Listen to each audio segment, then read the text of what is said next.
and start it again. Activity 4. And this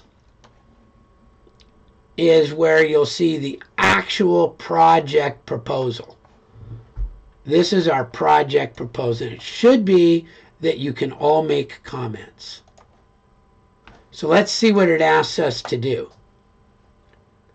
Make a list of key points that you can refer to analyze your design.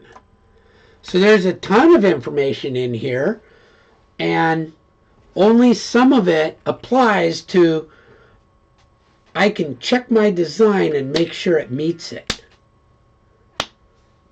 Okay? So you're going to read this with the goal in mind that you're going to make a list of things that you can go, here's my project on one hand, here's the description, and I've got a list. Yes, yes, no, no, yes, right? You can grade your own project against how well it meets this proposal. Our hope is that some of you see one thing, some of you see another thing, and again, when I publish everything together, you'll have a pretty complete list. You go, oh, that's a great idea that Emmanuel had. I'm gonna use that too. Yes, you will, because I'm gonna include it in everything. Okay, and again, you can see that I've put this into the way where you can look at different parts of it. So this first part is just about what is the Davis Affordable Housing Program. They have one. We've got one. And this is what they say happens. And so they offer rental assistance, and they say they offer home ownership opportunities. So this is straight from this website. So that's important to know, right? We don't have to make up something new. There's something there. But then I did a little bit of, this was my version of some of that research. I did affordable housing costs versus availability for home ownership. Because up here, they say they help with rental and ownership.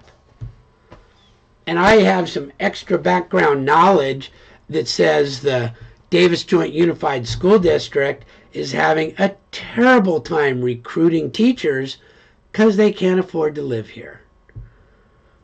Okay, they're probably not the only people having a hard time recruiting people to work here because the people can't live here. And so, yeah, rental is cool, but also from the social justice stuff I read, home ownership is the key to transferable generational wealth development. It's the way it gets done. And so I go, well, let's see what we can do there. I want to focus on that. That's the focus for this project. And so I looked to see, how are we doing? So I said, okay, let's go with half of the median income. Now remember, median means half of the salaries are higher and half of the salaries are lower. And so half of that is 3/4 of the salary are higher, 1/4 are lower. And yeah, you know, good land planning, if you guys have read what you've been writing in there, say you want a diverse population in your home ownership. So let's see what's available to this group. So that would be half of $72,000 a year. Half of the people in Davis make more than that. half of the people make less than that. So that would be half of 6,000 a month. 6,000 divided by so a median hourly income would be $37.50.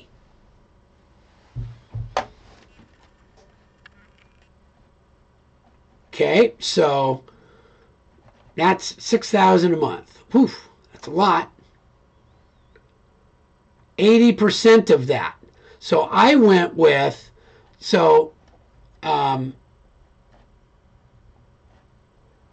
we're trying to look for the loan amount. Okay, so I found, the loan amount. There it is right there. $30 an hour would be an affordable home in Davis. I pulled this actually from the City of Davis site. So $30 an hour. Okay, that would make an affordable monthly payment of $1,800. Okay, and there's this pity ratio is, primary interest, something or other. It's a mortgage calculations. So an affordable home in the City of Davis should cost $180,000. You're laughing, Jason. Well, there are two. There are two of them. Oops. They're restricted to seniors. I was going to say, is there a house on it? Yeah, there is a fabricated home. It's in a place called Rancho Yolo that they and there are HOA fees too. So 3% of our listings in the City of Davis are what we would consider now. That's affordable based on income. Affordable housing, that you'll probably find out, is based on median cost of housing. Like, what? How is that? Anyway, so here's the problem statement. There is an unmet need in the City of Davis. Like many cities, we're only hitting about 1/10 of our target for having homes called affordable. Ouch. Okay, and people will say, well, it's because of this, it's because of this. This project has nothing to do with the because of. Developers are evil. People are lazy. The job owners don't want to pay a living wage. Whatever. Who cares, right? There's an unmet need. It's not working. It's not working. Okay? And so there's an unmet need, and here's the social part of it. Home ownership has been shown to be one of the best generational wealth drivers. Now, somebody might argue with you on that, and eventually, in your proposal, you might need to have something that can back you up on that. Okay? But the fact that people living in Davis cannot generate wealth for their family is an unmet need in the city. Now, I'll tell you, I was born and raised in Davis. My wealth was passed to me by my mom, who lived in Davis, and I live in Davis, right? So I was one of the fortunate ones that, due to circumstances, I was a beneficiary of generational wealth passed to me through the value of a home. There. There it is. So I believe that my personal experience goes along with this. But there are going to be many people that will say, load on that. We just need to be able to have people rent. And so to back up this land planning proposal, this is a postulation, but it's a foundational one, which means that it's key to arguments about this project. Okay? Now this one, you cannot argue with this because it's a fact. It was presented by the school district to the city council. Each year they get together and they go, here's what we're concerned about. And this was listed as their number one concern to address with the city council. Unavailable housing for lower enrollment. Our enrollment is dropping crazily. They're actually cutting classes. Right, kindergarten classes. All the schools now have one less kindergarten class than they've had for the last 20 years. So that is a fact, and this is according to this Davis Joint Unified School District. This is their statement. It is a barrier to recruiting teachers. So that one you can't argue with. Lack of affordable housing violates the intent of the Fair Housing Act. You can look that up.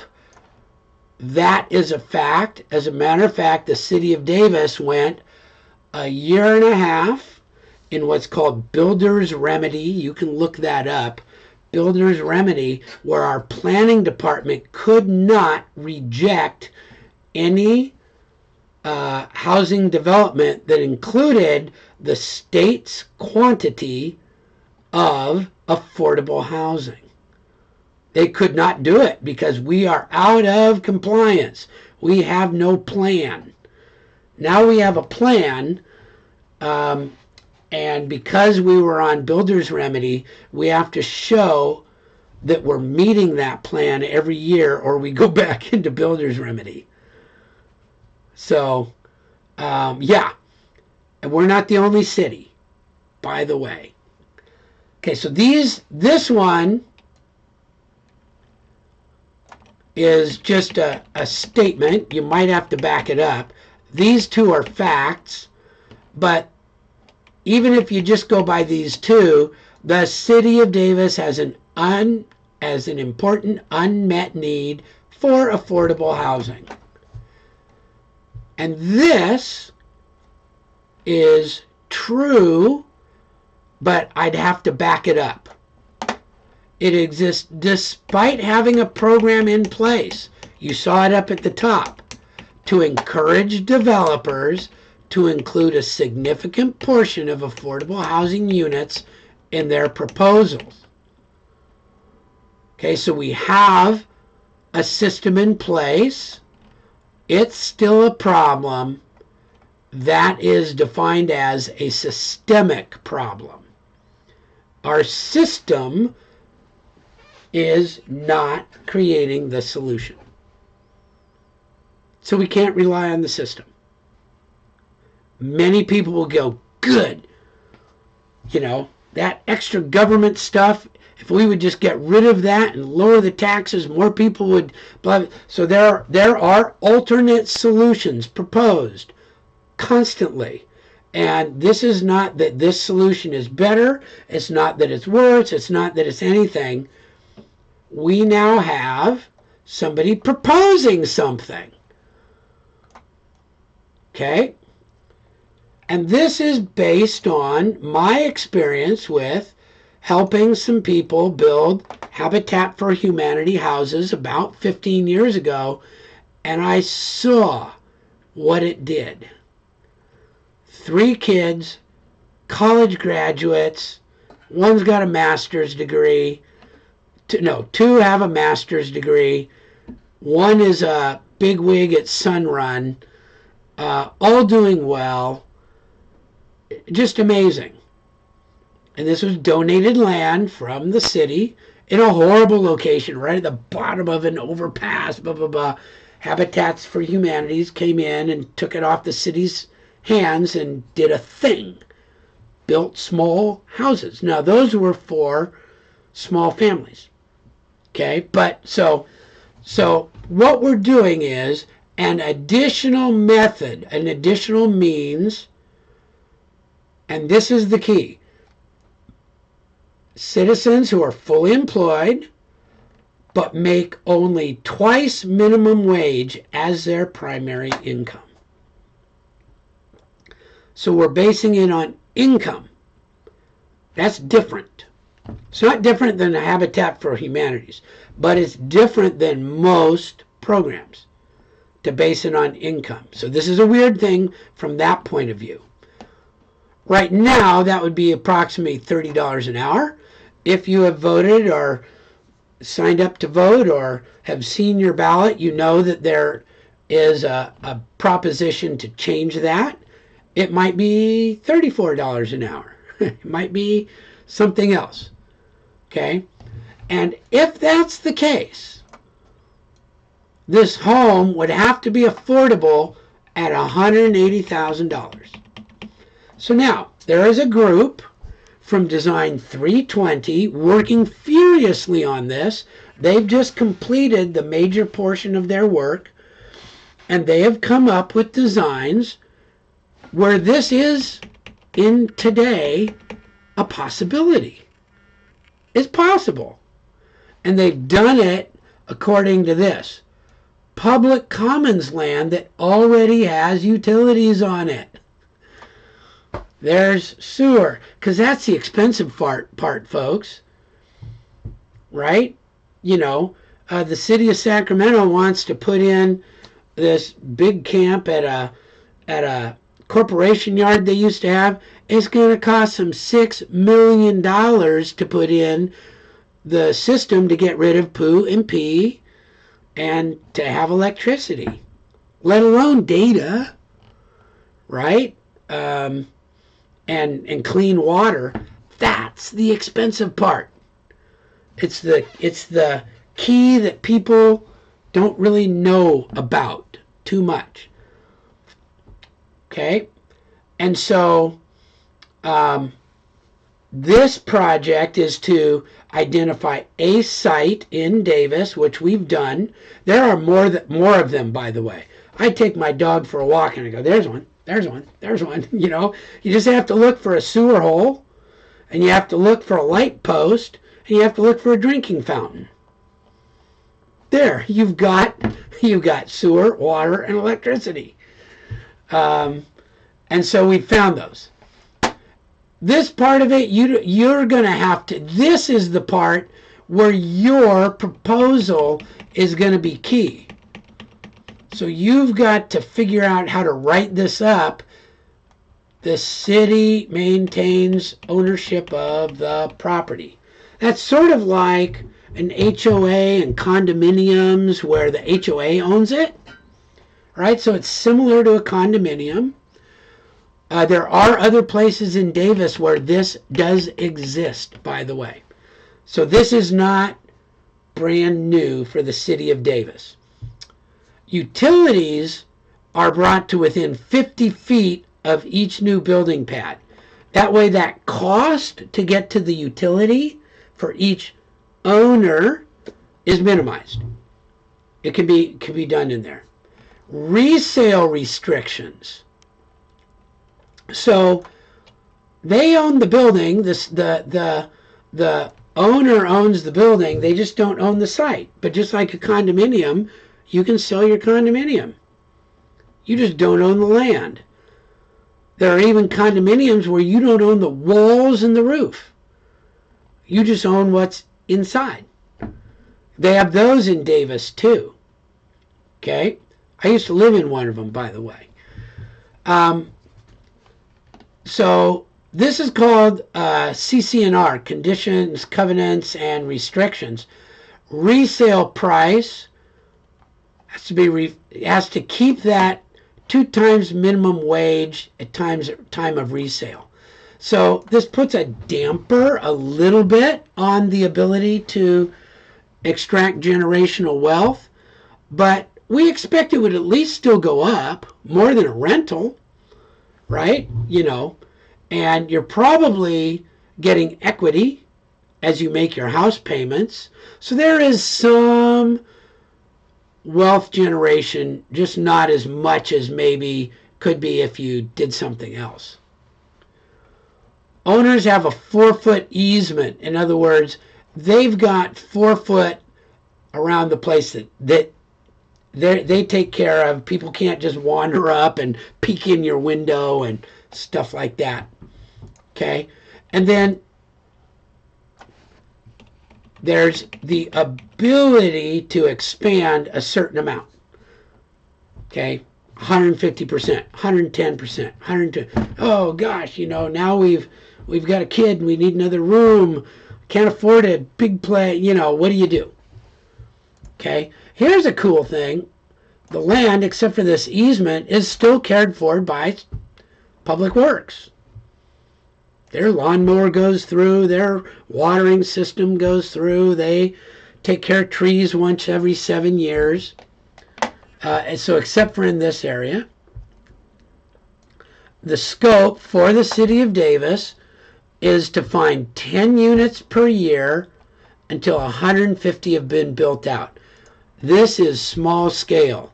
The city of Davis is behind on their state of California affordable units by 2,000 units right now. So this is not a big deal. This is not going to solve the housing crisis. It's not going to,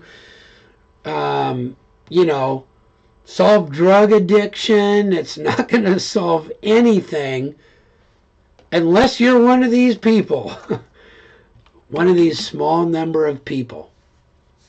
Okay, and then I put in something for parking. This is state law now, so I threw it in there. You do not need to require parking. As a matter of fact, the planning department cannot require parking if there is substantial public transportation within a 5-minute walk. They say 1 mile. I say a 5-minute walk. And so these are all things that obviously are things that can be measured in your design. Okay, you're going to be given the design, by the way. You're just doing the land planning project. You'll have to do some work to make the drawings and the like, but the design work has been done. Building pads are laid out. Utility pad is laid out. The little buildings are laid out. We chose as a group 400 square feet. And we're finding that we can probably even build it bigger and still meet this. And so there'd be a pilot. And so here's your project. This is what you guys are going to have to do. So more things that you can measure. So a summary of project stakeholders and authorities. Anybody, any City of Davis commissioner or department who's going to have a hand in this, you're going to have to list it on your land planning documents and their contact, because that's key. You have to have a copy for them. They have to be able to review it, all that kind of stuff. Okay? And then you'll need to look up what each one wants. Okay? Local neighborhood associations and maps. So that's where you're going to get into those districts. And I'll show you how to do those more as we get to it. School district. Where will these kids go to school if kids live there? Okay. Now this is a small number, but obviously the Davis Joint Unified would love to have a big slug of new kids because it's going down. Map of mailbox locations.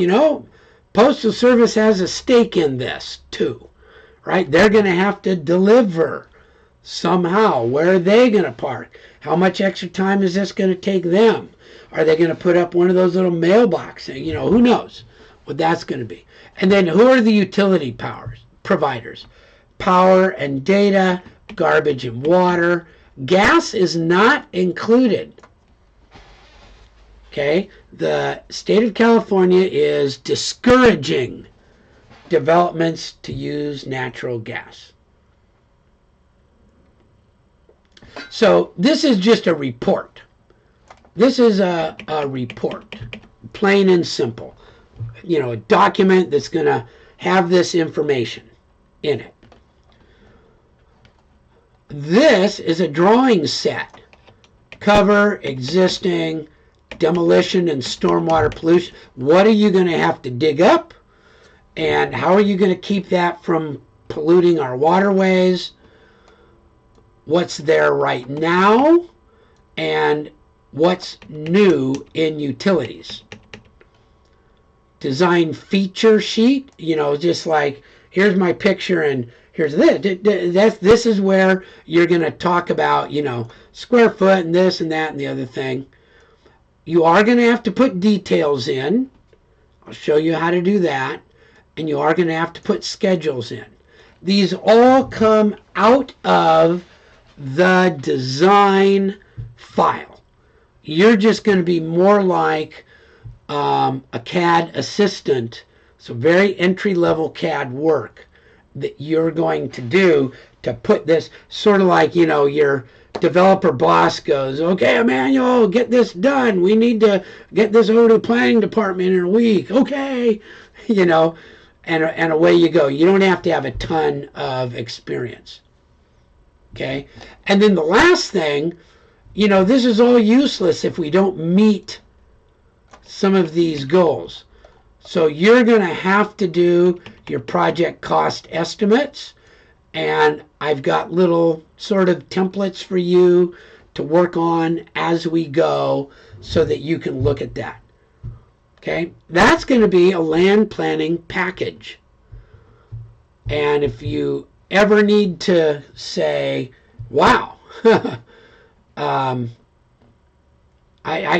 be able to do that. Now, what are you going to need to do here? There it is.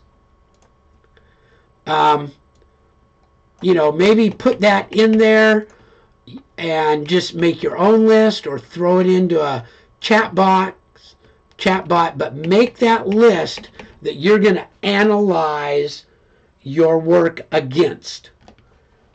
Okay, then go to your course planner and figure out which of these things directly relate to that list. So go in here and look at this, and if you see one that does, make it yellow. So you go to your copy. That way you're going to be going, okay, this one is like one of my outputs. Some of these are just research. There's not really a deliverable that gets put in. A deliverable that gets put in this, or a deliverable that gets put in this, or a deliverable that gets put in this. But many of them do, and you go to your planning document, like here's a detail. I just said we're going to be doing details. So that one's definitely going to be yellow. Revit cover page, that was one of the things that was in there. Project preview isn't really a deliverable that's in there.